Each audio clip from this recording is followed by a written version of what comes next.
রাজনীতিতে তীব্র মতবিরোধ ও উচ্চ অংশীদারত্ব থাকবে, তবে এটি কখনোই যুদ্ধক্ষেত্র বা হত্যার ক্ষেত্র হওয়া উচিত নয় বলে জানিয়েছেন মার্কিন প্রেসিডেন্ট জো বাইডেন।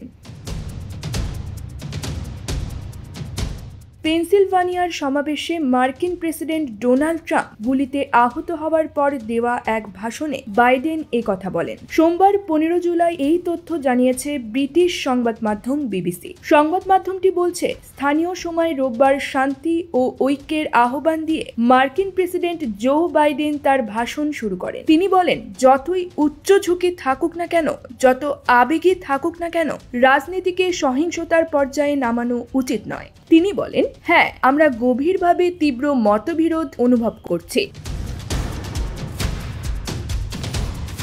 এই নির্বাচনে অংশীদারিত্ব অনেক বেশি। এই নির্বাচনের মাধ্যমে আগামী কয়েক দশকের জন্য আমেরিকা এবং বিশ্বের ভবিষ্যৎ গঠন হতে চলেছে। মার্কিন ডেমোক্র্যাটিক এই প্রেসিডেন্ট বলেন, কিন্তু রাজনীতি কখনোই আক্ষরিকভাবে যুদ্ধক্ষেত্র বা সৃষ্টিকর্তা না করুক হত্যার ক্ষেত্র হওয়া উচিত নয়। আমি বিশ্বাস করি রাজনীতি শান্তিপূর্ণ বিতর্কের ক্ষেত্র হওয়া উচিত। আমরা এমন একটি আমেরিকার পক্ষে দাঁড়িয়েছি যেখানে চরমপন্থা ও ক্রোধ নয়, বরং শালীনতা ও অনুগ্রহ থাকবে। নির্বাচন ঘনিয়ে আসার সাথে সাথে আমাদের সকলেরই এখন পরীক্ষার সময়। তিনি আরো বলেন, বাধাটা যত বেশি হবে, আবেগ তত বেশি উদ্গ্রীব হবে। এই বিষয়টি আমাদের প্রত্যেকের ওপরই অতিরিক্ত দায়িত্ব চাপিয়ে দেয়, যাতে এটি নিশ্চিত করা যায় যে আমাদের দৃঢ় বিশ্বাস যতই শক্তিশালী হোক না কেন, তা যেন কখনোই সহিংসতায় পরিণত না হয়।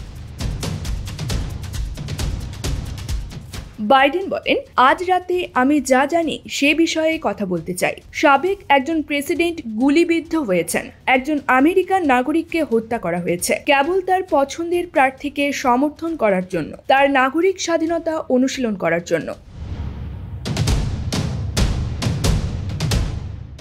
প্রেসিডেন্ট বাইডেন এরপর যুক্তরাষ্ট্রের গণতন্ত্রের প্রতীক ক্যাপিটল হিলে 6 জানুয়ারির দাঙ্গা, সাবেক হাউস স্পিকার ন্যান্সি পেলোসির স্বামীর ওপর হামলা, নির্বাচনী কর্মকর্তাদের ভয় দেখানো এবং ট্রাম্পকে হত্যার চেষ্টা সহ রাজনৈতিক সহিংসতার কথা উল্লেখ করেন এবং বলেন, আমেরিকায় এই ধরনের সহিংসতার কোনো স্থান নেই, কোনো ধরনেরই সহিংসতার কোনো স্থান নেই। তিনি আরো বলেন, আমরা এই সহিংসতাকে স্বাভাবিক ঘটনায় পরিণত হতে দিতে পারি না। আপনি জানেন, এই দেশের রাজনৈতিক রেকর্ড খুব উত্তপ্ত হয়ে উঠেছে।